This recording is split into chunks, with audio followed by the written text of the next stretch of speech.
Mes parents ont dit à l'hôpital, c'est juste une chirurgie mineure. Va profiter de la remise des diplômes de ta sœur. Elle ira bien. Le médecin a appelé depuis les soins intensifs. Personne n'a répondu. Mon nom est Margot Hale. J'ai 26 ans. Et il y a 4 mois, mes parents m'ont embrassé sur le front dans un couloir d'hôpital, m'ont dit que ce n'était qu'une intervention chirurgicale mineure et ont conduit 4 heures pour voir ma sœur marcher sur scène en toge et mortier. 6 heures plus tard, mon chirurgien les a appelés depuis les soins intensifs. Ma mère n'a pas répondu. Elle a rappelé 47 minutes plus tard, debout dans les toilettes d'un restaurant, avec encore du champagne sur son haleine. Mais ce qu'aucun d'entre eux ne savait, ni mon père, ni ma mère, ni ma sœur, Delia, c'était que le docteur Navarro m'avait déjà dit, avant de me faire entrer dans la salle d'opération, que ce n'était pas mineur, qu'il avait essayé de leur dire, et que personne n'avait écouté. Ce seul jour a divisé ma famille en deux, pas bruyamment, pas avec des cris ou des portes qui claquent.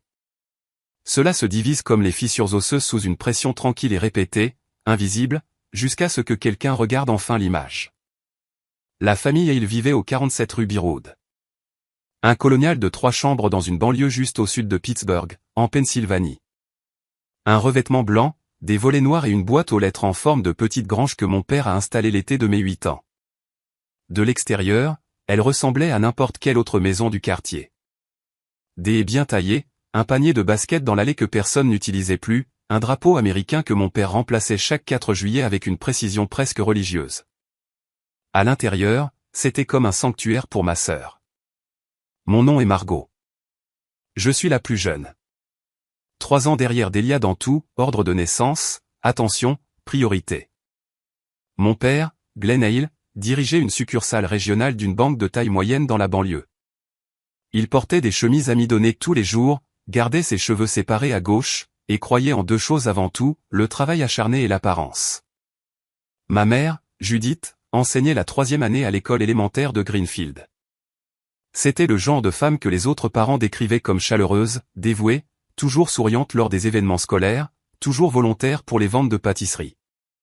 Et elle était tout cela, juste pas de manière égale pour ses 2 filles. Delia était la fille. Je ne dis pas cela avec amertume. Je le dis parce que c'était simplement la vérité gravitationnelle de notre foyer.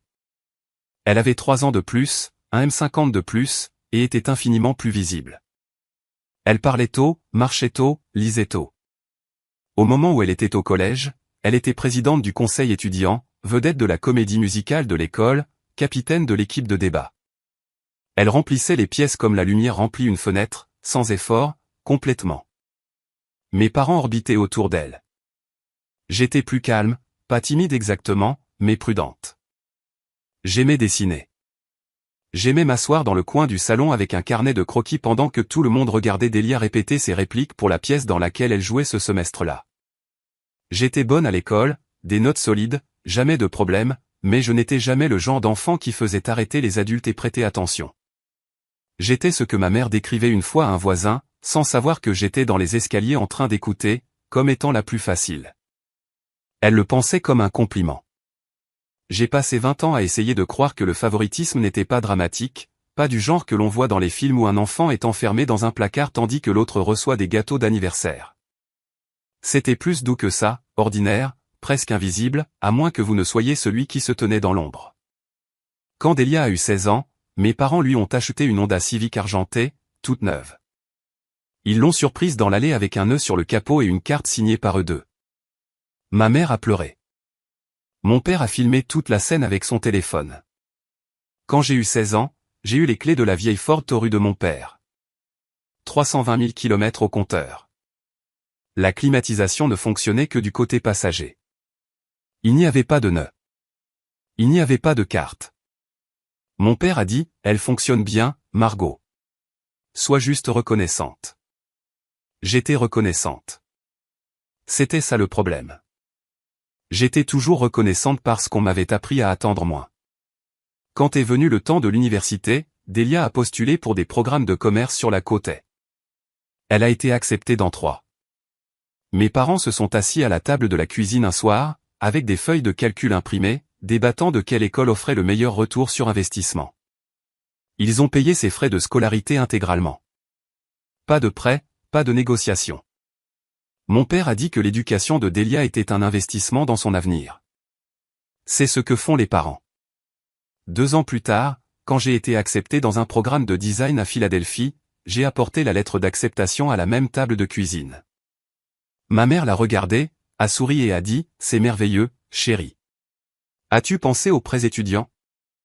J'y avais pensé. J'ai contracté $62 000 de prêts. J'ai payé chaque centime moi-même. Mes parents n'ont jamais demandé comment. Il y avait un mur dans le salon. Ma mère l'appelait le mur de la famille. Il allait du bord de la cheminée à la porte de la cuisine, et il était couvert de photos encadrées. Je les ai comptées une fois, à 19 ans. Pas parce que je le voulais, mais parce que j'étais à la maison pour Thanksgiving et que je n'avais rien d'autre à faire pendant que Delia tenait le salon à dîner.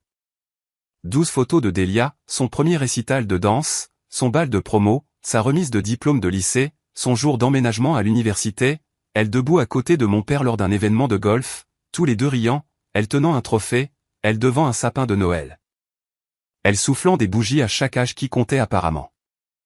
3 photos de moi, ma photo de classe de maternelle légèrement de travers dans le cadre, une photo de famille d'une vacance à Myrtle Beach, où je suis partiellement caché derrière ma mère, et une photo prise sur le vif de moi dessinant à la table de la cuisine par mon grand-père, Earl. Que ma mère n'a accroché qu'après qu'il ait souligné le déséquilibre. 3 sur 15. C'est la fraction de visibilité que j'occupais dans ma propre maison familiale. 20% si vous voulez faire le calcul, bien que j'ai essayé de ne pas le faire. Je n'ai jamais osé les confronter à ce sujet. Jamais. Je me disais que ça n'avait pas d'importance. Je me disais que j'étais trop sensible, que les parents n'aiment pas leurs enfants de manière égale, que Delia avait simplement besoin de plus de leur énergie parce qu'elle était plus de tout. Plus bruyante, plus grande, plus ambitieuse. J'allais bien toute seule. J'avais toujours été bien toute seule. C'était le mensonge que je portais jusqu'à l'âge adulte, que le fait d'être négligée équivalait à être forte, que ne pas avoir besoin de quelqu'un était une vertu, pas une blessure. Après l'université, j'ai emménagé dans un petit appartement à Pittsburgh. J'ai travaillé comme graphiste indépendante, développant une clientèle lentement, régulièrement, comme je faisais tout. Je payais mon loyer à temps. Je remboursais mes prêts à temps. J'appelais à la maison une fois par semaine, généralement le dimanche soir. Ma mère parlait pendant 20 minutes de la dernière réussite de Delia, quelle que soit la version de cette semaine-là, une promotion, un nouveau petit ami, un voyage en Europe. Puis elle disait, « Et toi, ma chérie ?» Et je répondais, « Bien, maman. Tout va bien. » Et l'appel se terminait. Bien. C'était mon rôle. Margot va bien. Margot n'a besoin de rien. Margot va bien. Mon père et moi avions encore moins. Il m'envoyait un SMS pour mon anniversaire chaque année. Même message. Joyeux anniversaire, ma puce. Bisous papa. 6 mots copier-coller, je soupçonne, parce que la virgule après ma puce était au même endroit chaque année, comme une empreinte digitale d'effort minimal. Nous parlions des choses de surface pendant les vacances, la météo, le football, si les Steelers avaient une chance cette année-là. Il ne demandait jamais de mes nouvelles sur mon travail. Il ne demandait jamais comment j'allais. Il ne demandait jamais, point final. Delia et moi n'étions pas ennemis. C'est important de le dire. Elle n'était pas cruelle avec moi. Elle était simplement indifférente, comme on pourrait être indifférent à un meuble qui a toujours été dans la pièce. Elle savait que j'existais. Elle ne pensait juste jamais à moi quand je n'étais pas directement devant elle. Nous nous envoyions des SMS occasionnellement. Elle appelait à Noël. Elle m'invitait parfois, toujours comme une pensée après coup, toujours avec l'énergie de quelqu'un qui coche une case. C'était la forme de ma famille quand septembre est arrivé l'année dernière, et quelque chose a commencé à grandir en moi que je ne pouvais pas ignorer. Puis un mardi matin, je me suis réveillé avec une douleur si vive qu'elle m'a plié en deux. J'ai pensé que c'était du stress.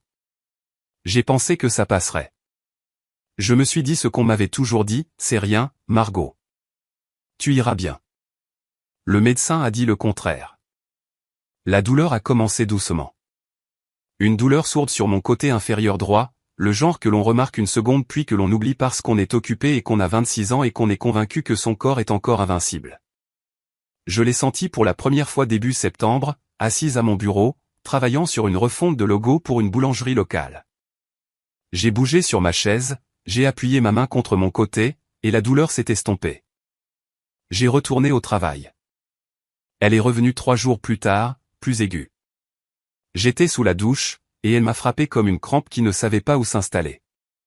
Je me suis appuyé contre le carrelage et j'ai respiré à travers. 30 secondes, peut-être 1 minute. Puis c'est passé. Je me suis séché, habillé, et je me suis dit que ce n'était rien. Mauvaise nourriture, un muscle tiré, le stress d'une date limite que je ne respectais pas. À la 3e semaine de septembre, la douleur n'était plus quelque chose que je pouvais ignorer. Elle venait tous les jours, parfois 2 fois, toujours du côté droit, toujours profonde, comme si quelque chose en moi appuyait contre un mur qu'elle n'était pas censée toucher. J'ai commencé à perdre du poids sans essayer. 2,2 kg en 2 semaines. Mes jeans étaient devenus amples. Mon visage paraissait plus mince dans le miroir de la salle de bain. J'étais fatigué d'une manière que le sommeil ne résolvait pas, le genre de fatigue qui se loge derrière vos yeux et vous fait sentir comme si vous vous déplaciez dans l'eau. Ren l'a remarqué avant moi. Nous dînions dans un restaurant thaïlandais près de mon appartement et elle a posé sa fourchette en plein milieu d'une phrase et m'a fixé. « Tu as l'air de ne pas avoir dormi depuis 1 mois. » « Je vais bien. »« Margot, tu as grincé en prenant un verre d'eau. » Je n'avais pas réalisé que je faisais ça. Elle m'a fait promettre de voir un médecin. J'ai tenu ma promesse seulement parce que Ren est le genre d'ami qui se présentera à votre porte si vous ne le faites pas. Le docteur Navarro n'était pas mon premier médecin. Mon médecin traitant a effectué quelques examens initiaux, analyse de sang et échographie. Quand l'échographie est revenue, elle est devenue très silencieuse un instant, puis a dit qu'elle me référerait à un spécialiste. Elle n'a pas expliqué pourquoi en détail. Elle a juste dit, je veux que quelqu'un de plus expérimenté regarde ça. C'est ainsi que je me suis retrouvé dans le bureau du docteur Rafael Navarro, un chirurgien de l'hôpital général d'Allegheny. Il était dans la 50aine, au visage calme, avec des lunettes de lecture qu'il poussait sans cesse sur son nez. Son bureau sentait le désinfectant pour les mains et les vieux livres.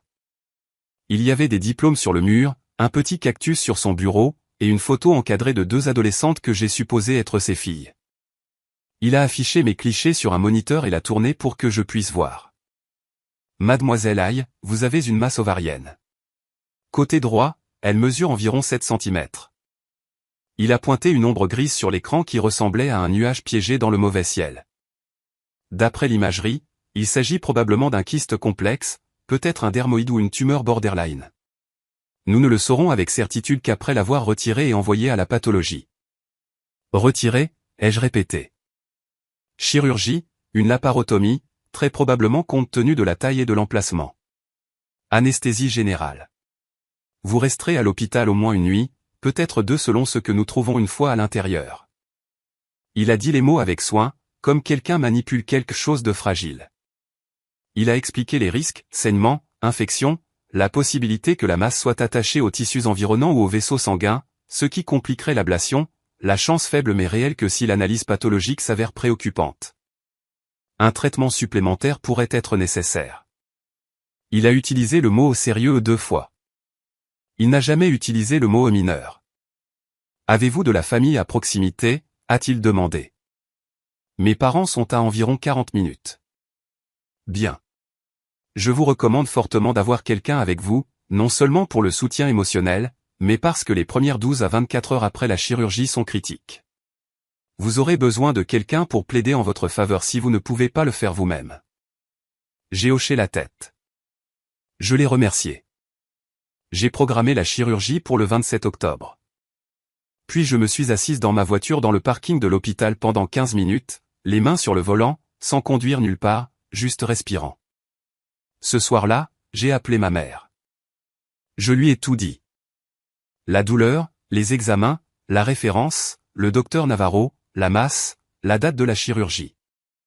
J'ai parlé clairement. Je n'ai pas minimisé. Pour peut-être la première fois de ma vie, je n'ai pas dit « je vais bien ». Ma mère a écouté. Puis elle a dit « oh, chérie, ça ressemble à un kyste. Delia en a eu un à l'université, tu te souviens ? Ils lui ont donné la pilule et c'est parti tout seul. Maman, ce n'est pas la même chose.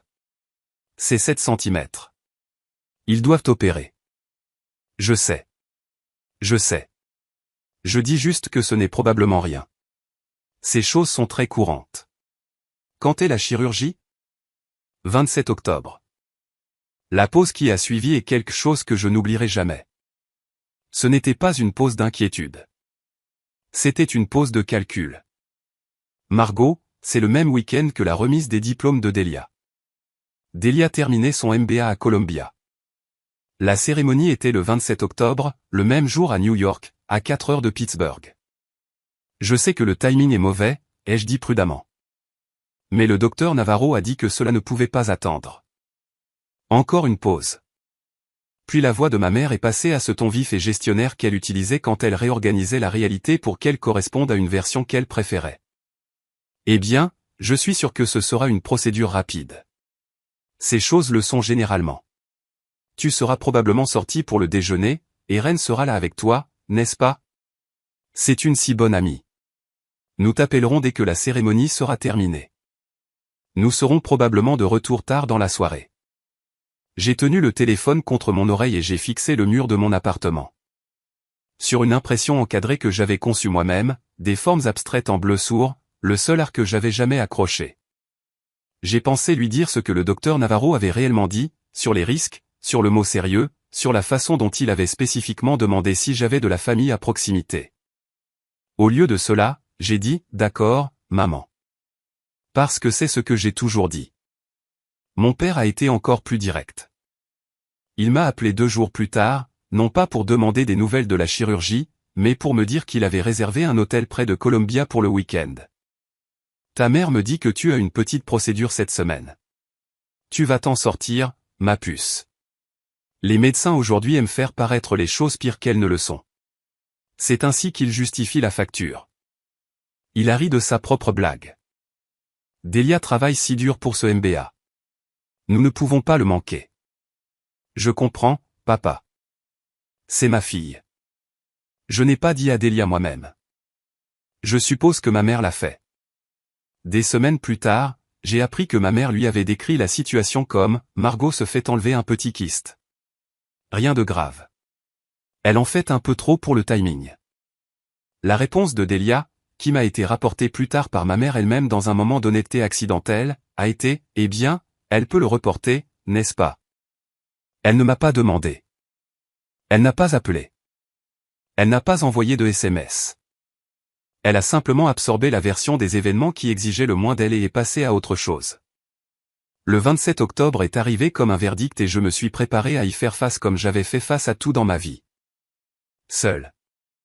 Je suis arrivé à l'hôpital général d'Allegheny à 5h45 du matin. Le ciel était encore sombre, cette obscurité d'octobre pesante qui donne l'impression que le monde n'a pas encore décidé de se réveiller. Le parking était presque vide. Mes pas résonnaient contre le béton d'une manière qui me faisait me sentir très petite. J'avais préparé un sac la nuit précédente, brosse à dents, chargeur de téléphone, un changement de vêtements, un livre que je savais ne pas lire. J'ai aussi mis une paire de chaussettes épaisses parce que j'ai toujours froid aux pieds et que les hôpitaux sont les endroits les plus froids sur Terre. Ce sont les choses auxquelles on pense quand on se prépare à être inconscient sur une table pendant que quelqu'un vous ouvre, pas les grandes choses, les petites choses ordinaires. Chaussettes, baume à lèvres, si vous avez pensé à verrouiller la porte d'entrée. Le bureau d'admission était occupé par une femme aux yeux gentils et un cordon avec écrit Brenda. Elle a vérifié mon nom, ma date de naissance, mon assurance. Elle m'a demandé de signer 4 formulaires. Elle m'a donné un bracelet en plastique avec mes informations imprimées en petites lettres et l'a attaché à mon poignet. Puis elle a regardé le formulaire et a dit, « Contact d'urgence, Judith Hale. Est-elle ici avec vous aujourd'hui? » Elle ne peut pas venir. Brenda a fait une petite pause. Une petite pause. Professionnelle, pas jugeante, mais présente. A-t-il quelqu'un d'autre que nous devrions contacter en cas d'urgence? Rends-lu, elle sera dans la salle d'attente. D'accord, a-t-elle écrit. Elle sera là bientôt. Elle est en route. Brenda a souri et m'a dirigé vers la zone préopératoire au 3e étage. J'ai marché dans des couloirs qui sentaient le nettoyant pour sol et l'air recyclé, devant des panneaux indiquant la radiologie, la cafétéria et la chapelle. La chapelle. Je n'avais jamais été une personne religieuse, mais j'ai regardé ce panneau plus longtemps que je ne l'aurais dû. La zone préopératoire était une longue pièce divisée par des rideaux en baies individuelles. Chaque baie avait un lit d'hôpital, une chaise, un moniteur et un petit crochet pour les effets personnels. Il y avait 8 bails de mon côté. J'étais dans la baie numéro 4. Le rideau était d'un bleu-vert délavé, la couleur de quelque chose qui avait été lavé 1000 fois. J'ai enfilé la blouse d'hôpital. Elle s'attachait dans le dos, et je ne pouvais pas atteindre le nœud supérieur, alors je l'ai laissé lâche. Une infirmière est entrée, s'est présentée comme Colline, et a commencé mon 4. Elle avait peut-être 40 ans, des cheveux bruns courts et une énergie calme et stable qui vous faisait lui faire confiance immédiatement. Elle a expliqué ce qui allait se passer. L'anesthésiste viendrait, puis le docteur Navarro, puis je serais emmené à la salle d'opération. Temps total de la sédation à la récupération estimé à 90 minutes à 2 heures, selon ce qu'il trouverait. Selon ce qu'il trouverait. Elle l'a dit doucement, mais j'ai entendu ce qui vivait sous ces mots. Colline a fixé la ligne 4 à ma main et a vérifié le moniteur. Puis elle a regardé la chaise vide à côté de mon lit. La famille arrive plus tard? J'avais préparé cette question. J'avais répété la réponse devant le miroir de ma salle de bain ce matin-là en me brossant les dents. Mon ami est en route. Mes parents avaient un engagement antérieur. Colline a hoché la tête. Elle n'a pas insisté, mais quelque chose a changé dans son expression, un petit raidissement autour de ses yeux, le genre de choses que seule une personne qui a regardé les visages toute sa vie remarquerait. Elle a placé une couverture chaude sur mes jambes sans qu'on le lui demande. Je viendrai vous voir toutes les 15 minutes jusqu'à ce que nous partions, a-t-elle dit. Vous n'êtes pas seul ici, d'accord? J'ai hoché la tête. Et puis elle a fermé le rideau et j'étais seul. Je me suis allongé sur le lit et j'ai fixé les carreaux du plafond. Je les ai comptés. 12 de travers, 9 de profondeur. J'ai écouté les sons autour de moi. Dans la baie 2, un homme parlait doucement avec une femme que je supposais être sa femme. Elle continuait de dire, « Tu vas t'en sortir, Richard. Je suis juste là. » Dans la baie 6, un adolescent riait nerveusement tandis que sa mère lui tenait la main et son père se tenait au pied du lit faisant des blagues sur la blouse d'hôpital. Dans la baie 7, une femme âgée priait doucement en espagnol pendant que quelqu'un, une fille peut-être, lui caressait les cheveux. Tout le monde avait quelqu'un. Chaque personne dans cette pièce avait une main à tenir, une voix lui disant que tout irait bien. Une présence disant, « Vous comptez assez pour que je sois ici. » J'avais un message texte. Il était arrivé à 5h22 ce matin-là pendant que je me brossais les dents. Bonne chance aujourd'hui, ma chérie. Appelle-nous quand tu te réveilleras. Tellement excité pour Delia aujourd'hui. Souhaite-nous bonne chance aussi. Bisous, maman et papa. Souhaite-nous bonne chance aussi. Comme si mon opération et la remise des diplômes de Delia étaient des événements parallèles de poids égal. Comme si c'était toutes les deux des célébrations, comme si je n'étais pas sur le point de me faire retirer une masse du corps sous anesthésie générale pendant qu'ils applaudissaient dans un auditorium. J'ai lu le message 3 fois. Puis j'ai retourné mon téléphone face contre terre sur le lit et je n'y ai plus regardé. À 6h20, Reine est arrivée. Elle est passée derrière le rideau tenant un petit bouquet de marguerites jaunes et un exemplaire de poche d'un roman que je voulais lire depuis des mois. Ses yeux étaient rouges, ce qui signifiait qu'elle avait pleuré dans la voiture, et son sourire était large, ce qui signifiait qu'elle essayait de le cacher. « Salut », a-t-elle dit doucement. Elle a posé les fleurs sur la table d'appoint et s'est assise sur la chaise vide. « Je suis là. » 2 mots. Il a suffi pour faire craquer quelque chose dans ma poitrine. « Merci », ai-je dit, et ma voix s'est brisée sur le deuxième mot d'une manière à laquelle je ne m'attendais pas. Reine a pris ma main. Elle n'a pas dit que tout irait bien.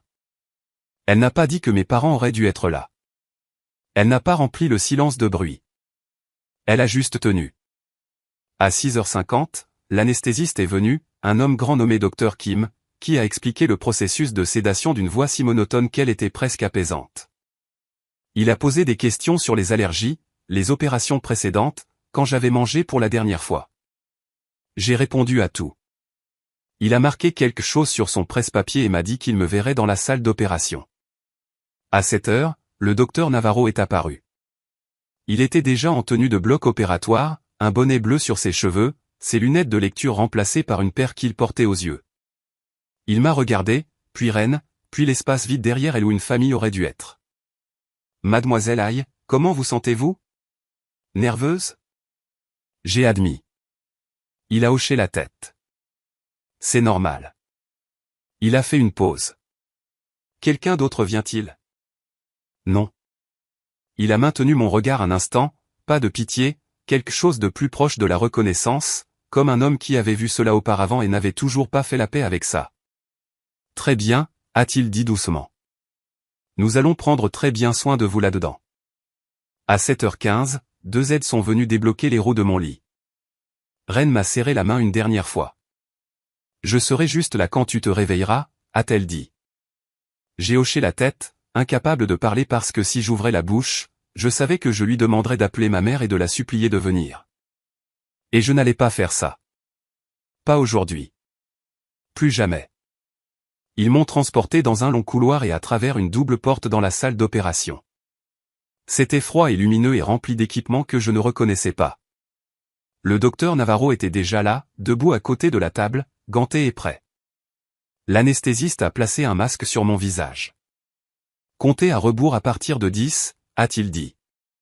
10, 9, 8. La dernière chose que j'ai vue avant que le monde ne devienne noir, c'était le visage du docteur Navarro.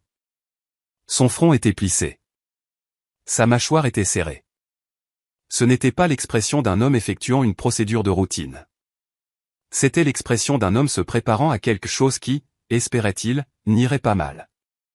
Ce que je vais décrire m'a été raconté plus tard, reconstitué à partir des notes chirurgicales, de Rennes, de l'infirmière Colline, et éventuellement du docteur Navarro lui-même, parce que je n'étais pas là pour tout cela. J'étais quelque part entre vivante et non vivante, flottant dans une obscurité chimique où le temps n'existe pas et où le corps devient une chose dont d'autres personnes sont responsables. La chirurgie a commencé à 7h22 du matin. Pendant les 30 premières minutes, tout s'est déroulé comme prévu.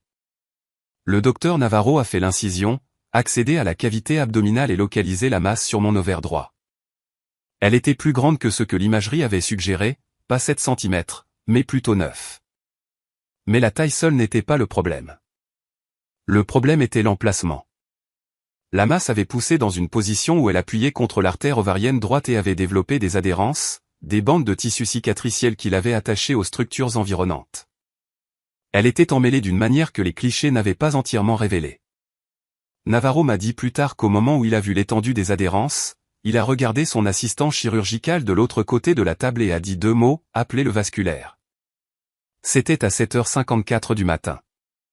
À 7h54, à 418 km au nord-est, ma mère repassait la robe de Delia dans une chambre d'hôtel près de l'université de Columbia. Mon père était en bas dans le hall de l'hôtel, buvant du café et lisant la section sportive sur son téléphone. Ils étaient arrivés la nuit précédente, arrivés tard, dormis dans une chambre king-size qui coûtait $280 la nuit. Ma mère avait disposé sa tenue sur le lit d'appoint, une robe bleu marine qu'elle avait achetée spécialement pour l'occasion, des chaussures assorties, des boucles d'oreilles en perles que mon père lui avait offertes pour leur 25e anniversaire. À 8h12, Navarro a tenté de séparer la masse de l'artère. Un petit vaisseau s'est déchiré. Pas l'artère principale, une branche, mais assez. Le sang a commencé à s'accumuler dans le champ chirurgical plus vite que l'aspiration ne pouvait l'évacuer. Ma tension artérielle a chuté. L'anesthésiste a ajusté mes fluides, injecté des médicaments, appelé des chiffres qui ont rendu la pièce silencieuse. À 8h12, ma mère se bouclait les cheveux dans le miroir de la salle de bain. Elle m'a dit plus tard qu'elle fredonnait. À 8h45, la chirurgienne vasculaire, une femme nommée Dr Priya Anand, était arrivée et était préparée à côté de Navarro. Ensemble, elles ont travaillé pour isoler le vaisseau qui saignait et le clamper. Ma tension artérielle s'est stabilisée brièvement, puis a chuté à nouveau. Ils ont commandé 2 unités de sang. Une ligne de transfusion a été commencée. À 8h45, Glenn et Judith et ils sont entrés dans l'auditorium de la Columbia Business School. Judith a envoyé un emoji de cœur à Delia par SMS. Glenn a réservé 2 sièges au 5e rang.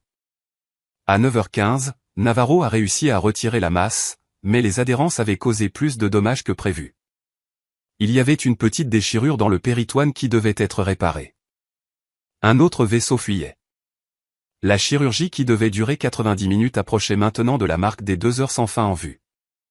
À 9h15, la cérémonie a commencé. Le doyen a fait un discours de bienvenue. Judith a serré la main de Glenn. Dans la salle d'attente de l'hôpital général d'Allegheny, Reine était assise avec son téléphone sur ses genoux et les marguerites jaunes se fanaient dans leur emballage en plastique sur la chaise à côté d'elle. On lui avait dit que la chirurgie prendrait environ 90 minutes. Cela faisait maintenant 2 heures. Elle est allée au poste des infirmières et a demandé une mise à jour. La procédure est toujours en cours, a dit l'infirmière. Quelqu'un viendra vous parler quand il y aura des nouvelles. Reine s'est rassise. Elle a fixé l'horloge sur le mur. Elle m'a envoyé un SMS, sachant que je ne pouvais pas le lire, juste pour avoir quelque chose à faire. Toujours là, toujours en attente. Tu vas t'en sortir. À 10h30, soit 3h08 de chirurgie, mon rythme cardiaque est devenu irrégulier. L'anesthésiste l'a signalé. Navarro s'est arrêté. La pièce a retenu son souffle. Des médicaments ont été administrés. Mon cœur s'est stabilisé. Mais le moment avait coûté quelque chose, un rappel que le corps sur la table n'était pas seulement un problème chirurgical, mais une personne en équilibre sur le bord d'une ligne très fine. À 10h30, le nom de Delia Hill a été appelé. Elle a traversé la scène à Columbia, a serré la main du doyen et a levé son diplôme vers le public. Judith s'est levée. Glenn s'est levé. Ils ont applaudi si fort que leurs paumes les ont fait mal. Judith pleurait. Elle a sorti son téléphone et a pris cette photo rapidement. Glenn a enregistré une vidéo, sa main tremblant légèrement, non pas de peur, mais de joie. 2 minutes plus tard, Judith a posté la meilleure photo sur Facebook. La légende disait, le moment le plus fier de ma vie. Ma petite fille a réussi. MBA de Columbia. Nous avons toujours su que tu changerais le monde, Delia. Le moment le plus fier de ma vie. À cet instant précis, le docteur Navarro était jusqu'au coude dans mon abdomen, le front humide, sa voix stable mais tendue, disant à son équipe, j'ai besoin de plus d'aspiration à gauche. Priya, où en est ce vaisseau? À 11h45, près de 4h30 plus tard, Navarro a terminé la réparation finale. La masse était sortie, le saignement était contrôlé, la déchirure était suturée, mais mon corps avait traversé une guerre. J'avais reçu 3 unités de sang. Mes signes vitaux étaient stables mais fragiles. Navarro a pris la décision de m'envoyer aux soins intensifs pour surveillance plutôt qu'à la salle de réveil standard. À 11h45, la famille Hill est sortie de l'auditorium sous le soleil vif d'octobre. Delia était entre ses parents, un bras autour de chacun d'eux. Ils riaient. Un camarade de classe a proposé de prendre leurs photos. Ils ont posé devant la bannière de Columbia, 3 halles, au visage lumineux et complet. Personne n'a parlé de moi. Personne n'a regardé son téléphone. Dans la salle d'attente, Reine n'avait pas bougé depuis 5 heures. Elle avait vu des familles aller et venir, vu des chirurgiens délivrer des nouvelles, bonnes et terribles, vu l'horloge faire son circuit lent et indifférent. Elle avait appelé mon téléphone 6 fois sachant qu'il était éteint, juste pour entendre mon message vocal. Elle s'était rongé l'ongle jusqu'à rien. À 12h30, une infirmière est finalement venue dans la salle d'attente. Vous êtes ici pour Margot Hill? Reine s'est levée si vite que les marguerites sont tombées par terre. Elle est sortie de chirurgie. Elle est transférée aux soins intensifs. Je vois. La voix de Reine s'est brisée. Pourquoi aux soins intensifs? C'était censé être. Le chirurgien vous parlera bientôt. Veuillez vous asseoir. Reine ne s'est pas assise. Elle est restée debout au milieu de la salle d'attente, les mains tremblantes, le téléphone serré dans sa poignée, et a fait ce que je n'avais pas fait, ce que je n'aurais jamais demandé à quelqu'un de faire. Elle a appelé ma mère. Judith n'a pas répondu. Reine a rappelé. Pas de réponse. Elle a appelé mon père. Pas de réponse. Elle a appelé Judith une 3e fois, une 4e fois, une 5e. À 13h17, le docteur Rafael Navarro est sorti de l'aile chirurgicale, toujours en tenue de bloc, son bonnet retiré et froissé dans une main. Son visage portait l'épuisement particulier d'un homme qui venait de passer près de 6 heures à garder quelqu'un en vie face à des complications dont il avait prévenu. Il a trouvé Reine debout près du poste des infirmières, le visage blanc, serrant son téléphone. Elle est vivante, a-t-il dit d'abord, parce que c'est ce que font les bons chirurgiens. Ils répondent à la seule question qui compte avant toute autre chose. Elle est stable, mais la chirurgie était beaucoup plus complexe que prévu. Je dois parler à sa famille. Ren l'a regardé avec quelque chose entre la rage et le deuil. J'essaie. Ils ne répondent pas. Navarro a pris le numéro de téléphone lui-même. Il s'est dirigé vers le poste des infirmières, a pris la ligne de l'hôpital et a composé le numéro. Et quelque part dans un restaurant à Manhattan, entouré de rires et de verres de champagne, et de la lueur chaleureuse de la célébration, le téléphone de Judith Hale a commencé à sonner d'un indicatif de Pittsburgh qu'elle ne reconnaissait pas. Cette fois, elle ne l'a pas fait taire. Le restaurant s'appelait Lucas. C'était un petit Italien à 3 pâtés de maison du campus de Columbia. Nappe blanche, bougies et porte-bougies. Le genre de restaurant qui ressemble à une occasion même quand rien de spécial ne se passe. La famille Hale avait une table pour 6 personnes, Glenn et Judith d'un côté. Delia et son petit ami, un homme nommé Tran, qui travaillait dans le conseil, de l'autre.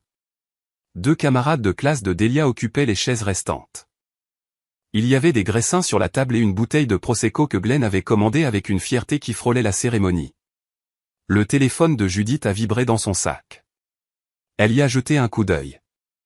Un numéro de Pittsburgh qu'elle ne connaissait pas. Elle l'a fait taire et s'est retournée vers la conversation. Il a sonné à nouveau.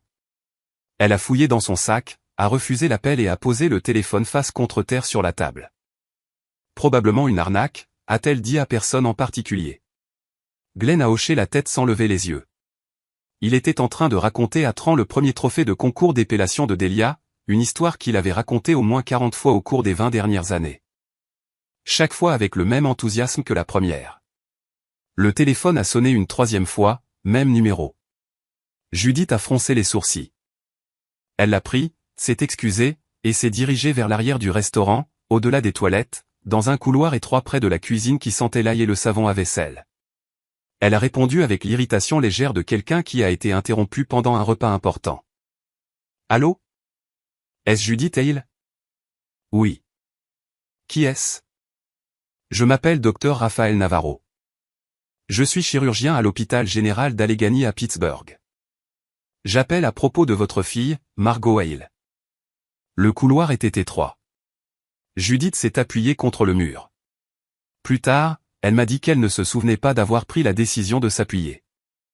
Son corps l'a simplement fait, comme si une partie d'elle savait déjà ce qui allait se passer et avait décidé qu'elle ne pouvait pas entendre ça debout. Margot a subi une chirurgie ce matin pour l'ablation d'une masse ovarienne. La procédure, que nous avions estimée entre 90 minutes et 2 heures, a duré environ 5 heures et 50 minutes en raison de complications importantes. La main de Judith s'est serrée autour du téléphone. Des complications. Quel genre de complications? La masse avait développé des adhérences avec les tissus environnants et appuyé contre un vaisseau sanguin majeur. Pendant l'ablation, il y a eu une hémorragie considérable. Nous avons administré 3 unités de sang. Votre fille a connu une période d'irrégularité cardiaque pendant la procédure qui a nécessité une intervention immédiate. Irrégularité cardiaque.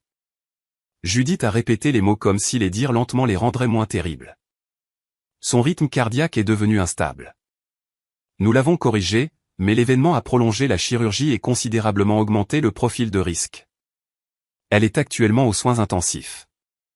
Elle est stable, mais elle aura besoin d'une surveillance étroite au cours des prochaines 24 à 48 heures. Les soins intensifs. Elle est aux soins intensifs. Oui, mais... Judith s'est arrêtée.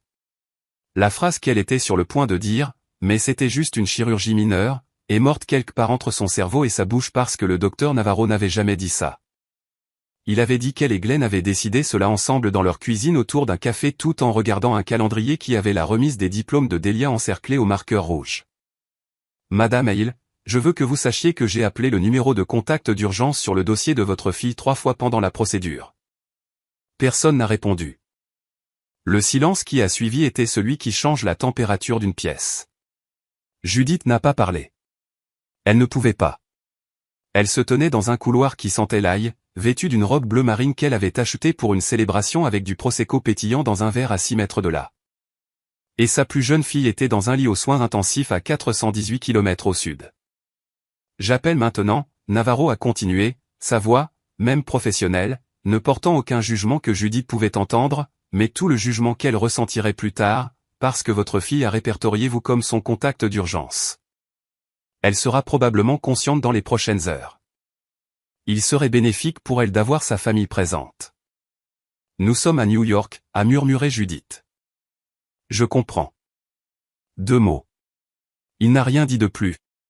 Il n'en avait pas besoin. La géographie de la situation était sa propre condamnation. Vous êtes à New York.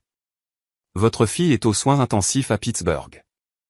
La distance entre ces 2 faits est la distance entre la famille que vous croyez être et la famille que vous êtes réellement devenue. Judith est retournée à la table. Elle ne pleurait pas encore. Les larmes viendraient plus tard dans la voiture, quelque part sur l'autoroute de Pennsylvanie dans l'obscurité, avec les mains de Glenn blanches sur le volant et le silence entre eux assez épais pour étouffer. Elle s'est arrêtée au bord de la table. Tout le monde a levé les yeux. Les graissins étaient à moitié mangés. Le prosecco était encore froid. Nous devons y aller, a-t-elle dit. Glenn a lu son visage. Il a posé son verre. Qu'est-ce qui s'est passé? Margot est aux soins intensifs. La table est devenue silencieuse. Pas le silence poli d'une pause dans la conversation, mais le silence sans air de quelque chose qui se rupture. Quoi? Glenn a repoussé sa chaise. Les soins intensifs pour l'ablation d'un kyste. Ce n'était pas l'ablation d'un kyste, Glenn. La voix de Judith s'est brisée pour la première fois. Ce n'était jamais juste l'ablation d'un kyste. Le médecin a dit qu'il y avait des complications, des saignements, quelque chose avec son cœur. Elle est en chirurgie depuis près de 6 heures. Glenn s'est levé. Sa serviette est tombée par terre. Il ne l'a pas ramassée. Son visage est passé par 3 expressions successives, confusion, puis peur, puis quelque chose de plus dur, quelque chose qui ressemblait au début d'un homme réalisant qu'il a fait un choix qu'il ne peut pas annuler. Delia a regardé ses parents. Attendez, que se passe-t-il? Margot va bien? Elle est aux soins intensifs, a répété Judith, cherchant son manteau au dossier de la chaise. Mais maman, tu as dit que ce n'était qu'une petite chose. Tu as dit qu'elle était dramatique pour le timing. Judith s'est figée. Elle a regardé Delia et quelque chose a traversé son visage que j'aurais aimé voir, non pas par cruauté, mais parce que j'ai passé toute ma vie à me demander à quoi ressemble le moment où ma mère réalise qu'elle avait tort à propos de moi. J'imagine que cela ressemblait à du deuil portant le masque de la surprise. J'avais tort, a dit Judith doucement. Prenez l'addition. Nous partons. Glenn bougeait déjà vers la porte, sortant ses clés de sa poche, son téléphone dans son autre main, essayant de rappeler l'hôpital. Judith les a suivis. Ils n'ont pas dit au revoir aux camarades de classe de Delia. Ils n'ont pas fini le prosecco. Ils n'ont pas pris les restes. Delia ne s'est pas levée. Elle est restée assise à table, son diplôme dans son dossier en cuir sur la chaise à côté d'elle, la main de son petit ami sur son bras, et elle a dit les mots qui allaient définir son rôle dans tout ce qui a suivi. Elle va aller bien. Elle va toujours bien. Vous réagissez de manière excessive. Puis elle a pris un graissin, s'est tournée vers Tran et a dit, devrions-nous commander le dessert? Glenn et Judith ont conduit toute la nuit. 4h12 sur l'autoroute, à travers les péages, devant les bornes kilométriques qui décomptaient comme une horloge qui manque de raison de pardonner. Ils ont à peine parlé. La radio était éteinte. À un moment donné, quelque part près de Harrisburg, Judith a ouvert la publication Facebook qu'elle avait faite ce matin-là. La photo de Delia, la légende, le moment le plus fier de ma vie. Elle l'a fixé longtemps. Puis elle l'a supprimé. Glenn a jeté un coup d'œil. Il n'a pas demandé pourquoi. Il savait déjà. Ils sont arrivés à l'hôpital général d'Allegheny à 23h14 la nuit. Ils ont couru dans le hall, devant le bureau de sécurité, devant les ascenseurs, jusqu'aux soins intensifs au 4e étage. Une infirmière les a dirigés dans le couloir, chambre 4, 12. Ils ont ouvert la porte en poussant, à bout de souffle, terrifiés, et prêts à voir leur fille. Mais la chaise à côté de mon lit était déjà occupée, et l'homme assis dessus les a regardés avec une expression qui portait 20 ans de silence, atteignant enfin sa limite. Grand-père Earl n'est pas levé. Il n'a pas dit bonjour.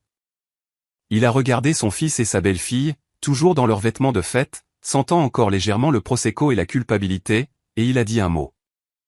Asseyez-vous. Earl David Hale avait 78 ans.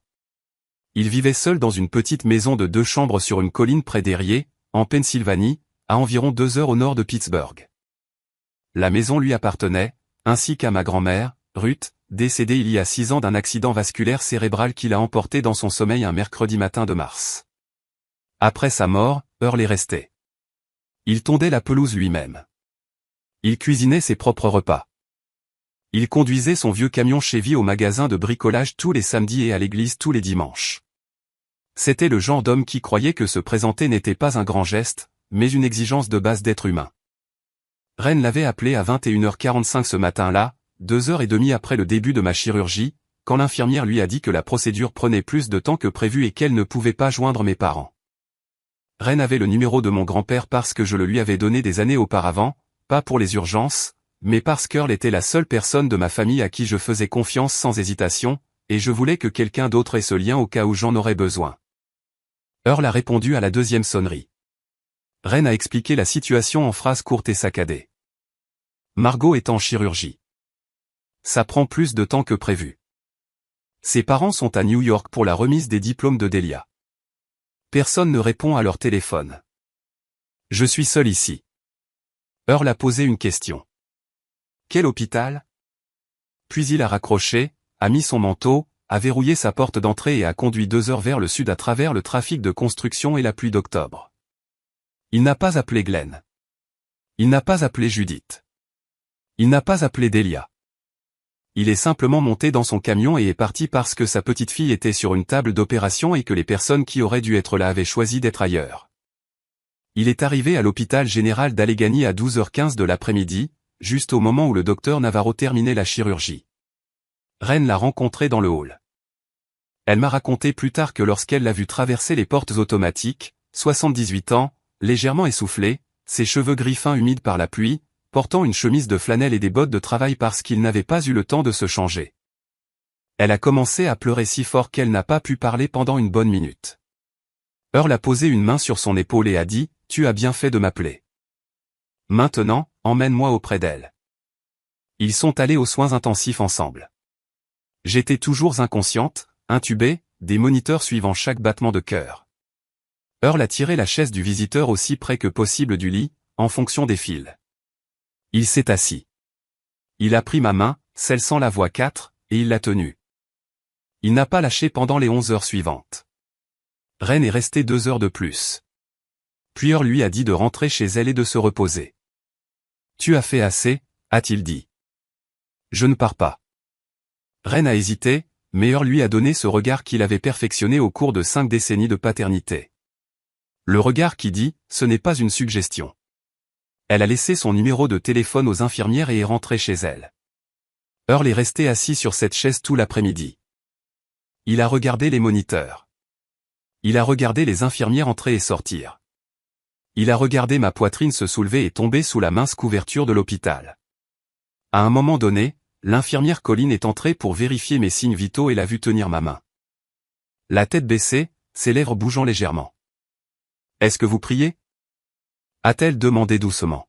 « Je parle à ma femme » a-t-il dit, lui demandant de veiller sur celle-ci d'où qu'elle soit. Colleen m'a raconté cette histoire 3 jours plus tard, et c'est la seule fois pendant tout mon séjour à l'hôpital où j'ai pleuré devant quelqu'un sans essayer de m'arrêter. Quand Glenn et Judith ont fait irruption dans la porte des soins intensifs à 23h14 cette nuit-là, Earl était exactement là où il était depuis 11 heures.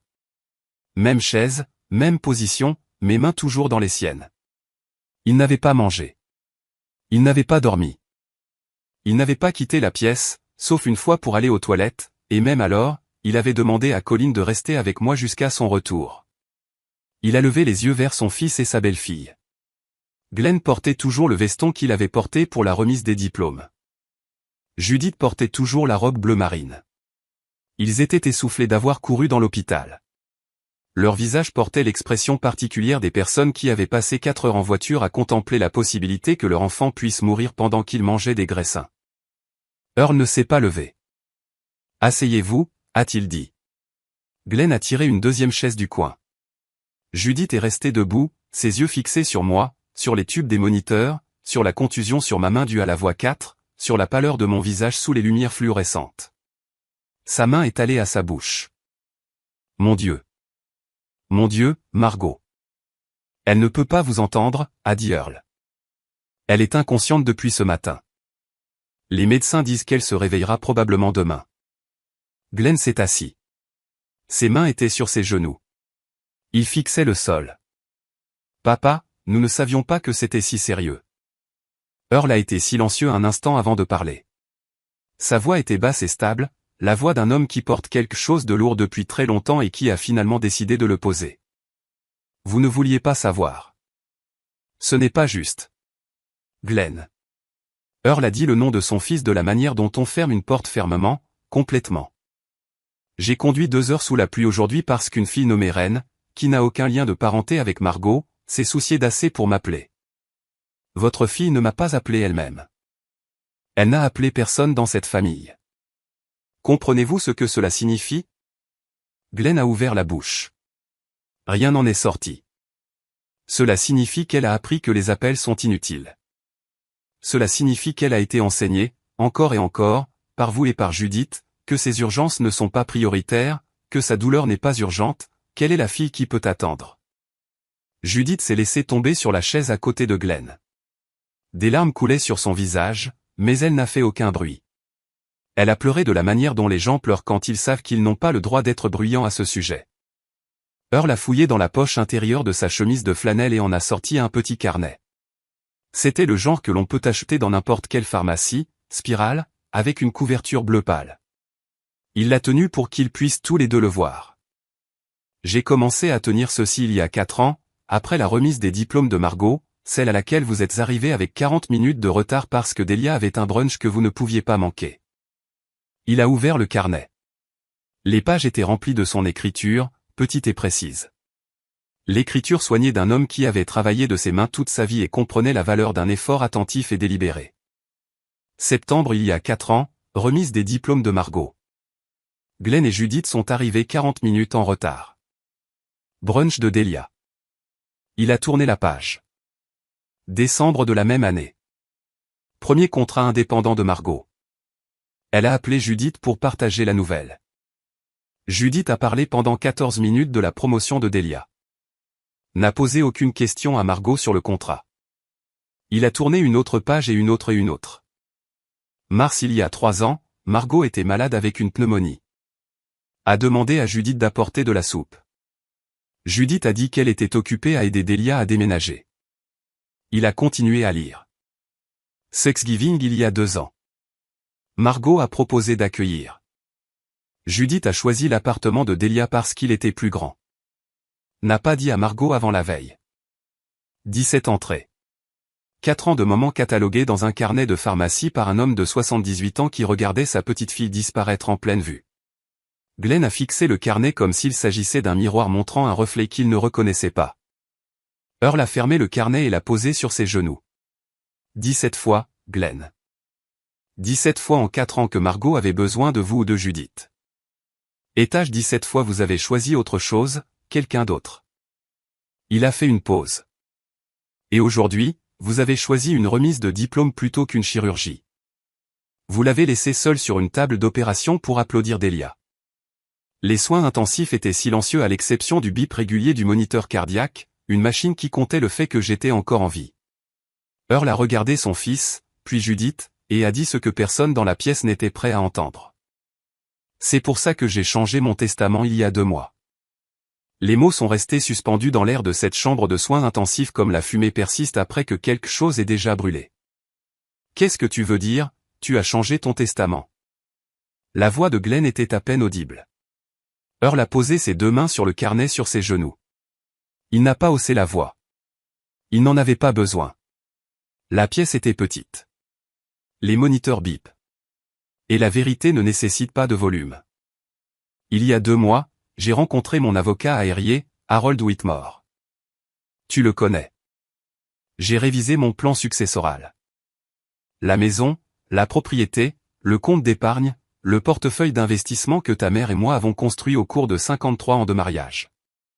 Tout ça. Tout ça va à Margot. Glenn s'est levé. La chaise a raclé le sol avec un bruit qui a fait sursauter Judith.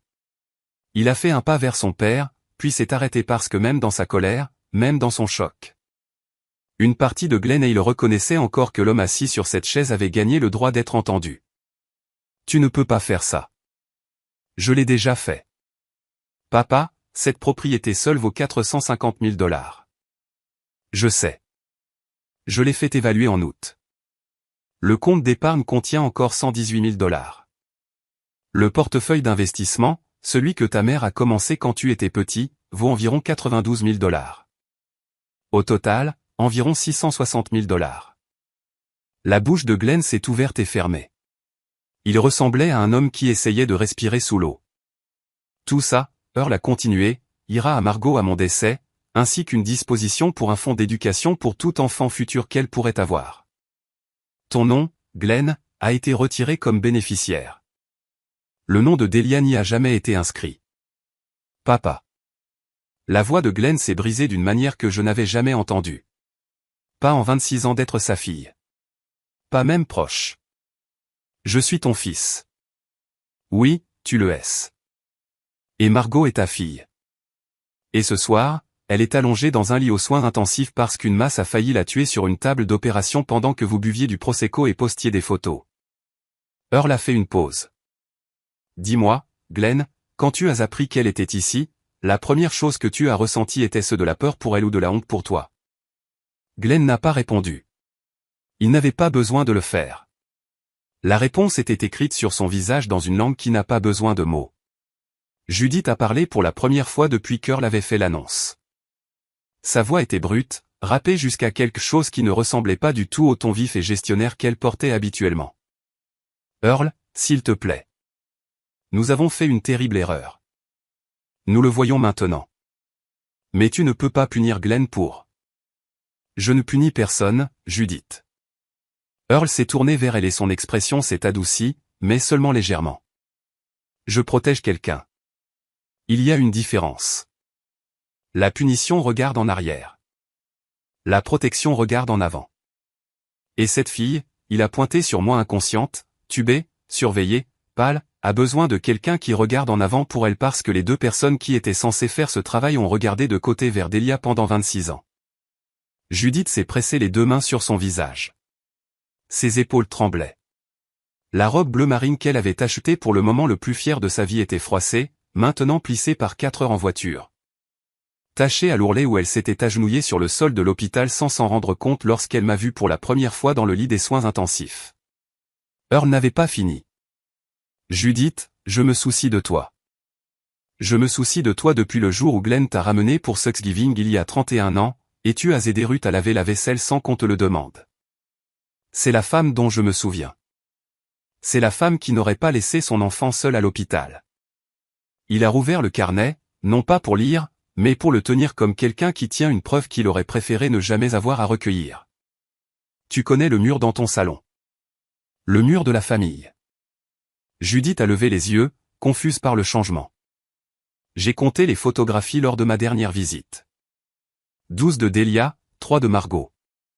L'une de ces 3 n'existe que parce que je vous ai demandé de l'accrocher. J'ai pris cette photo moi-même de Margot dessinant à la table de la cuisine quand elle avait 11 ans. Elle était si concentrée qu'elle n'a même pas remarqué l'appareil photo. C'est la plus belle photo d'elle qui existe et c'est la seule parce que personne d'autre dans cette maison n'a jamais pensé à en prendre une. Judith a fait un son qui n'était pas un mot. Il venait de quelque part de profond, quelque part en dessous du langage. Le son d'une femme entendant une description d'elle-même qu'elle ne peut nier et ne peut supporter. Glenn s'est rassis. Il a posé ses coudes sur ses genoux et sa tête dans ses mains. Pendant longtemps, les seuls sons dans la pièce étaient le moniteur cardiaque, les pleurs étouffés de Judith, et le murmure lointain de l'hôpital la nuit. Je ne vous demande pas d'être d'accord avec ma décision, a dit Earl finalement. Je vous dis ce que j'ai fait et pourquoi. Margot a passé toute sa vie à être la fille qui ne demande rien. Et vous avez passé toute sa vie à prouver qu'elle avait raison de ne pas le faire. Cela prend fin maintenant, pas parce que je le dis, parce qu'un chirurgien a passé 6 heures à lui sauver la vie pendant que vous étiez assis dans un restaurant et qu'une fille nommée Reine, qui la connaît depuis 5 ans, a fait plus pour elle aujourd'hui que vous l'avez fait en 26. Il a remis le carnet dans sa poche. Il a repris ma main. Il a regardé mon visage immobile et pâle contre l'oreiller de l'hôpital, et quelque chose a bougé sur son expression que je ne peux décrire que comme une tendresse aiguisée par la fureur. Vous pouvez rester dans cette pièce, a dit Earl. Vous pouvez vous asseoir ici toute la nuit, mais vous ne toucherez pas ma décision, et vous ne demanderez pas à Margot d'intervenir en votre faveur quand elle se réveillera. Si vous voulez reconstruire quelque chose avec votre fille, vous le ferez parce que vous le pensez, pas parce qu'il y a de l'argent en jeu. Est-ce clair? Glenn a hoché la tête sans lever la tête. Judith a murmuré, oui. Earl s'est laissé retomber sur sa chaise. Il a fermé les yeux. La conversation était terminée. Je me suis réveillé le lendemain matin à 6h43. La première chose dont j'ai pris conscience était la douleur. Une douleur profonde et tirante sur mon abdomen qui faisait de la respiration une négociation. La deuxième chose était la lumière, une lumière d'octobre mince et grise filtrant par la fenêtre des soins intensifs. La troisième chose était une main autour de la mienne, chaude, sèche, légèrement rugueuse, la main d'un homme qui avait construit des meubles et réparé des clôtures et tenu la main de sa femme chaque nuit pendant 53 ans. J'ai tourné la tête. Grand-père Earl dormait sur la chaise à côté de moi. Son menton était sur sa poitrine. Sa chemise de flanelle était froissée. Ses bottes étaient toujours lacées serrées, comme s'il avait été prêt à se lever à tout moment toute la nuit. Au-delà de lui, à travers la cloison vitrée de la chambre de soins intensifs, je pouvais voir deux silhouettes dans le couloir. Ma mère assise sur une chaise en plastique contre le mur, la tête penchée en arrière, les yeux fermés, la robe bleu marine froissée au point d'être méconnaissable.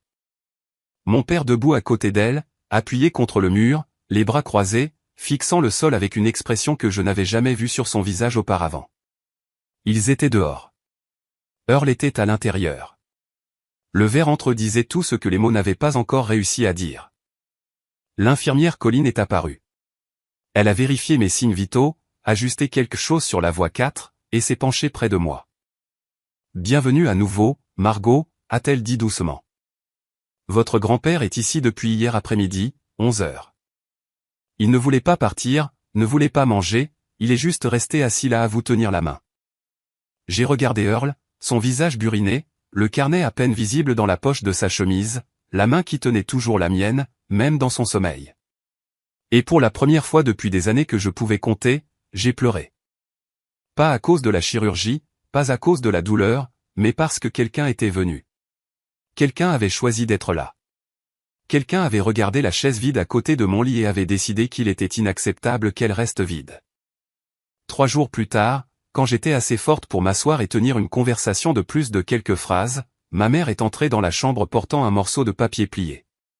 Ses yeux étaient gonflés, ses mains tremblaient. Elle s'est tenue au pied de mon lit et a dit d'une voix qui ne ressemblait en rien à celle de la femme qui m'avait dit que ce n'était qu'un kyste, « Margot, j'ai besoin que tu lises ceci. » Le papier était plié en 3, comme on plie une lettre pour qu'elle rentre dans une enveloppe. Mais il n'y avait pas d'enveloppe, juste le papier légèrement froissé sur les bords, comme s'il avait été tenu et replié et tenu à nouveau plusieurs fois avant d'atteindre mes mains. L'écriture était celle de ma mère, la même cursive soignée qu'elle utilisait sur les cartes d'anniversaire et les listes de courses, sauf qu'ici les lettres étaient plus petites, plus serrées, comme si elle avait appuyé trop fort. Je l'ai déplié, 4 pages recto verso. Ma mère m'avait écrit une lettre parce qu'elle ne pouvait pas dire les mots à voix haute, et je comprends ça maintenant. Certaines vérités sont trop lourdes pour la voix.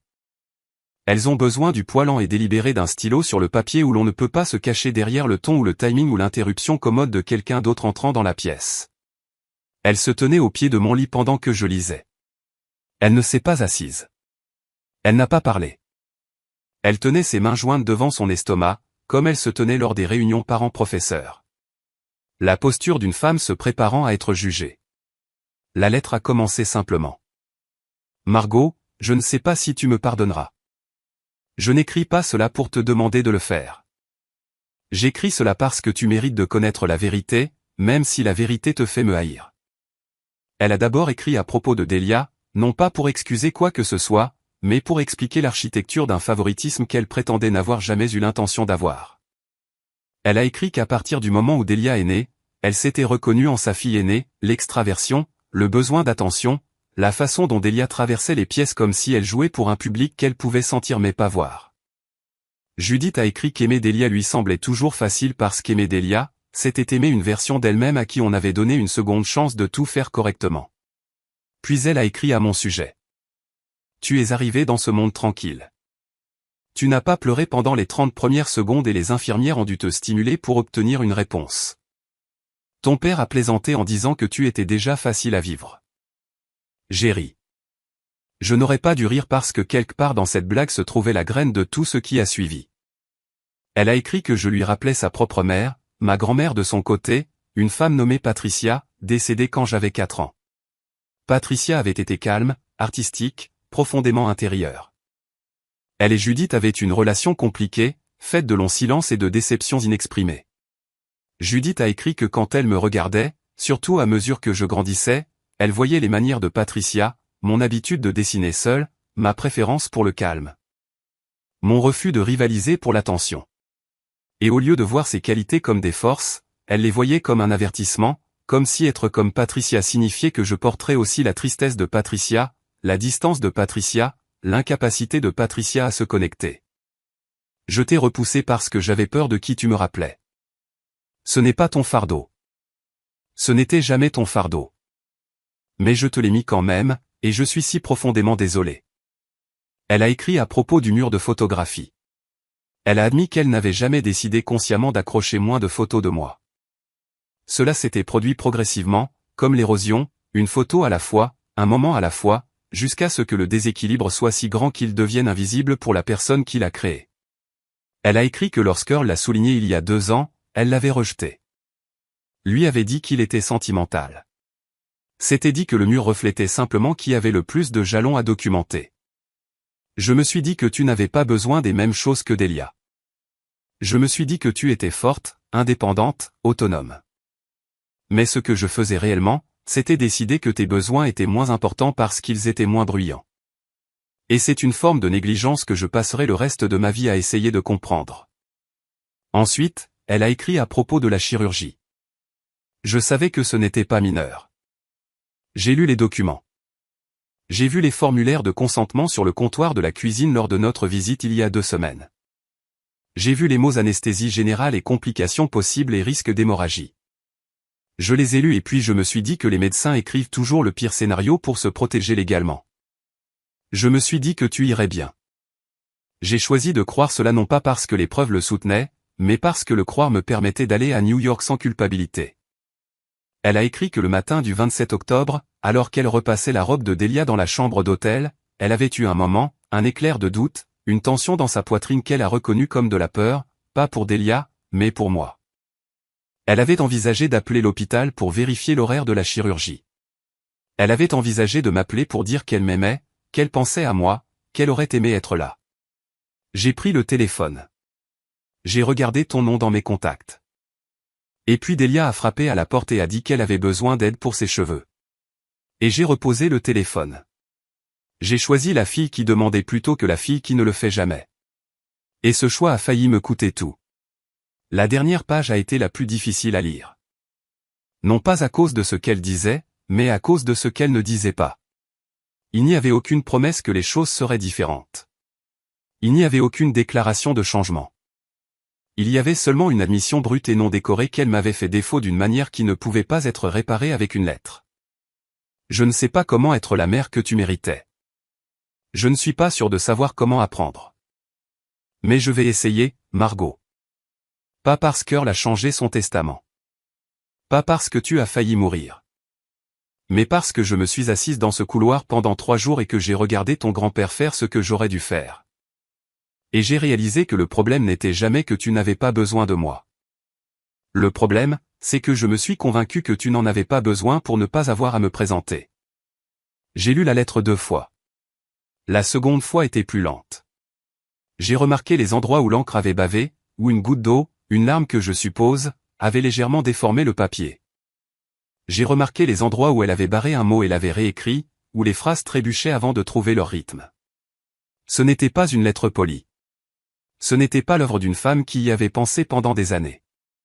C'était l'œuvre d'une femme qui s'était assise dans un couloir d'hôpital pendant 3 jours et s'était finalement regardée sans le réconfort de son propre récit. J'ai plié la lettre et l'ai posée sur la couverture à côté de moi. « As-tu dit à Delia ?» ai-je demandé. Le visage de Judith a changé. Quelque chose a clignoté sur lui. Pas tout à fait de la culpabilité, pas tout à fait de la frustration, quelque chose de plus fatigué que l'un ou l'autre. Je l'ai appelé hier. Je lui ai dit ce qui s'est passé. Je lui ai parlé du testament d'Earl. Je lui ai dit que nous devions parler en famille de la façon dont nous t'avons traité. Qu'a-t-elle dit? Judith a regardé le sol. Elle a dit que je réagissais de manière excessive. Elle a dit qu'Earl était manipulateur et que tu utilisais la chirurgie pour obtenir de la sympathie. J'ai hoché la tête. Je n'ai pas réagi parce que la réponse de Delia n'était pas une surprise. C'était une confirmation de quelque chose que j'avais toujours su mais que je n'avais jamais été prête à nommer. Ma sœur ne me voyait pas comme quelqu'un qui avait été lésé. Elle me voyait comme quelqu'un qui dérangeait sa version de la réalité. D'accord, ai-je dit. Margot, je suis désolé. Je suis tellement désolé. Je sais, maman. Cet après-midi-là, mon père est entré dans la pièce. Il n'a pas apporté de lettre. Il n'a apporté aucun mot qu'il avait répété ou un discours qu'il avait préparé. Il s'est assis sur la chaise où Earl s'était assis pendant 11 heures, la chaise qui portait encore l'empreinte d'un homme qui s'était présenté sans qu'on le lui demande. Et Glenn a mis son visage dans ses mains et a pleuré. Je n'avais jamais vu mon père pleurer. Pas à l'enterrement de sa mère. Pas à aucun moment de mes 26 ans de vie. Il a pleuré de la manière dont les hommes de sa génération pleurent, silencieusement d'abord, puis en vagues saccadées qu'il essayait de supprimer et n'y parvenait pas. Je ne sais pas par où commencer, a-t-il dit. Je l'ai regardé, l'homme qui m'envoyait les mêmes 6 mots tous les anniversaires depuis une décennie. L'homme qui avait acheté une voiture à ma sœur et m'avait donné les clés de quelque chose dont il ne voulait plus. L'homme qui avait qualifié ma chirurgie de petite procédure et avait conduit 4 heures dans la mauvaise direction. Tu peux commencer par être ici, ai-je dit. Juste ici. C'est suffisant pour l'instant. Il a hoché la tête. Il n'a pas tendu la main pour prendre la mienne. Il n'était pas encore prêt pour ça et moi non plus. Mais il est resté. Il est resté assis sur cette chaise pendant 3 heures sans parler, sans regarder son téléphone, sans partir. C'était le plus longtemps que mon père ait été dans une pièce avec moi, sans trouver une raison d'être ailleurs. Ce n'était pas le pardon. Ce n'était pas la guérison. C'était un début, petit et imparfait et incertain, comme la première respiration après une chirurgie, quand on n'est pas encore sûr si la douleur signifie que l'on est brisé ou qu'on est en vie. 2 mois plus tard, je me tenais dans la maison de grand-père Earl à Erie et il m'a tendu quelque chose de bien plus lourd qu'une clé. Le rapport d'anatomopathologie est arrivé 11 jours après la chirurgie, bénin. La masse était un tératome kystique mature, complexe et têtu et emmêlé dans des endroits où il ne devait pas être, mais pas cancéreux. Quand le docteur Navarro m'a appelé avec les résultats, j'étais assise dans mon appartement à Pittsburgh, toujours en mouvement lent, toujours endolori, apprenant encore à respirer sans grimacer. Il a dit le mot bénin et je l'ai remercié, j'ai raccroché le téléphone, et je me suis assise sur le sol de ma cuisine pendant 10 minutes parce que mes jambes avaient cédé et que je n'avais pas l'énergie de me relever. Bénin, non pas parce que l'univers me devait de la gentillesse, mais parce que parfois la chose qui a failli vous tuer décide à la dernière minute de vous laisser rester. Je ne le prends pas à la légère. Je ne le prendrai jamais à la légère. La convalescence a été lente.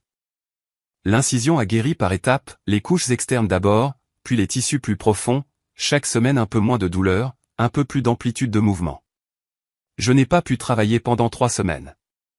Reine apportait des provisions tous les quelques jours. Elle n'a jamais fait en sorte que cela ressemble à de la charité. Elle entrait, mettait les sacs sur le comptoir, préparait du thé, et s'asseyait avec moi pendant que nous regardions une mauvaise émission de télé-réalité et ne parlions de rien d'important. C'est ça avec Reine. Elle comprenait que la présence n'exige pas toujours de conversation. Parfois, il suffit d'être dans la même pièce, de respirer le même air, de prouver que la chaise à côté de vous n'est pas vide.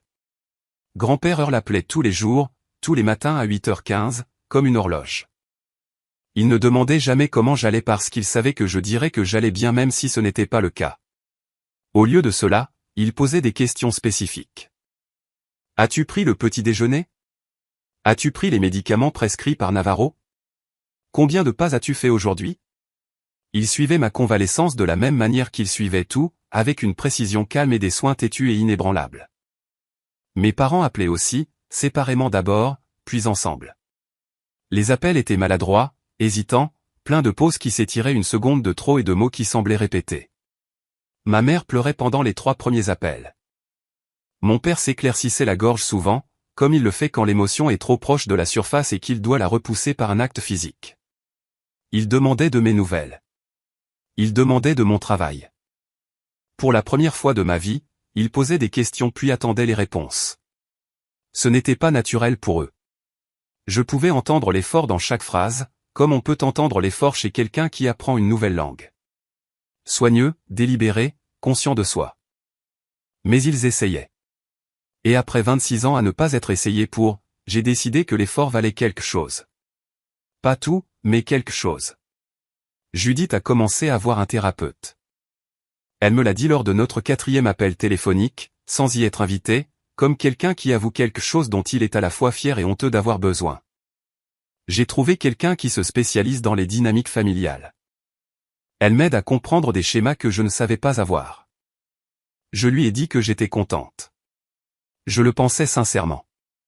Non pas parce que cela effaçait quoi que ce soit, mais parce que cela signifiait qu'elle avait enfin cessé de se raconter l'histoire où elle était une bonne mère qui avait simplement fait une erreur.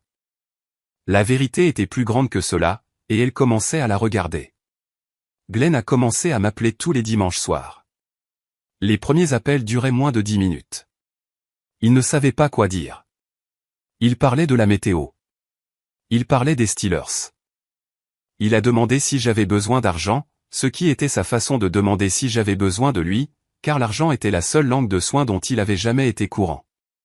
J'ai dit non à chaque fois, mais je suis resté en ligne et lentement, au fil des semaines, les appels se sont allongés. Il a commencé à me parler de mon travail de design. Il a demandé un logo que j'avais posté en ligne. Il a dit que c'était bien. Le compliment était maladroit, livré comme un homme manipulant quelque chose de fragile pour la première fois, mais il était réel. Je pouvais entendre que c'était réel. Delia n'a pas appelé, pas une seule fois dans les 2 mois suivant ma chirurgie. Elle m'a envoyé un SMS une fois, 3 semaines plus tard, un message qui disait « J'espère que tu te sens mieux.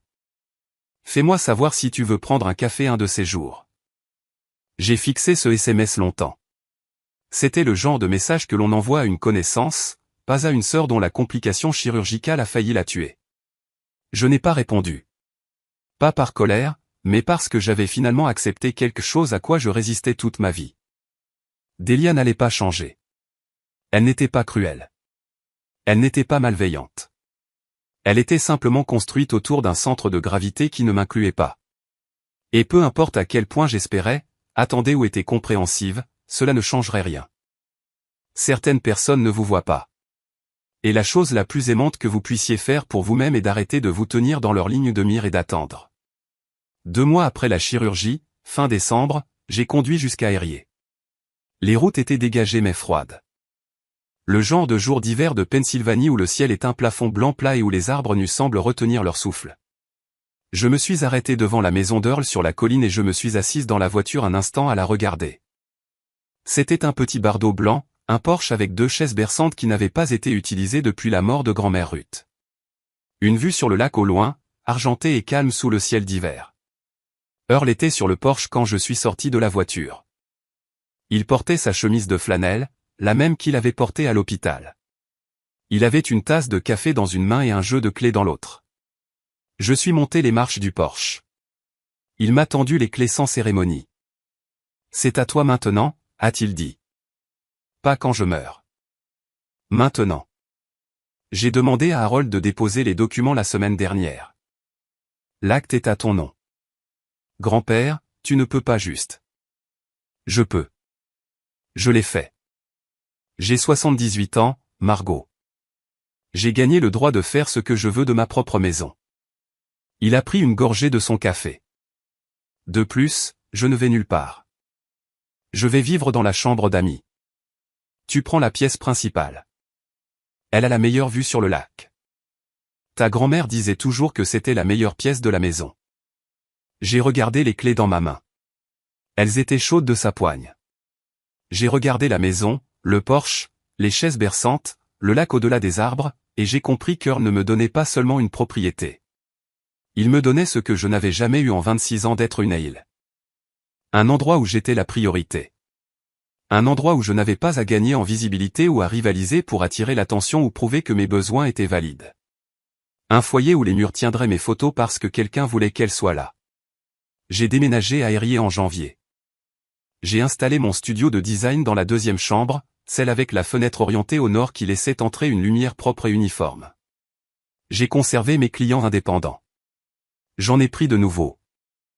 Earl et moi sommes tombés dans une routine, petit déjeuner ensemble à 7h30 les jours séparés, dîner ensemble à 18h, promenade le soir quand le temps le permettait. Il me racontait des histoires sur grand-mère Ruth. Je lui montrais mon travail de design. Il ne comprenait pas la plupart des choses, mais il regardait attentivement chaque pièce et disait toujours, celle-là a quelque chose. Reine est venue en voiture le premier week-end où j'étais installé. Elle a apporté du vin et un cadeau de pendaison de crémaillère, une impression encadrée d'une marguerite jaune, la même fleur qu'elle avait apportée à l'hôpital. Nous nous sommes assis sur le porche dans des manteaux épais enveloppés de couvertures, regardant le lac gelé. Tu sais ce que j'ai appris? Ai-je dit. Quoi? La famille n'est pas les gens qui sont censés être là. La famille, ce sont les gens qui se présentent. Reine a trinqué son verre contre le mien. Il t'a fallu du temps. J'ai ri. C'était la première fois que je riais pleinement sans réserve depuis avant la chirurgie. Cela a résonné sur le porche et au-delà de la colline et a disparu dans le vaste ciel gris au-dessus d'Eyrier, en Pennsylvanie, où une petite maison blanche sur une colline était devenue ce qu'elle attendait toujours de devenir, un foyer. Parfois, les personnes censées vous protéger sont celles qui vous apprennent que votre douleur n'est pas importante. Et parfois, un homme tranquille en chemise de flanelle conduit 2 heures sous la pluie pour vous tenir la main parce qu'il croit que se présenter n'est pas facultatif. La chirurgie qui a failli me coûter la vie m'a donné quelque chose que je n'avais jamais eu auparavant, la preuve que l'amour n'est pas bruyant, pas performatif, pas conditionnel. Il arrive et il reste.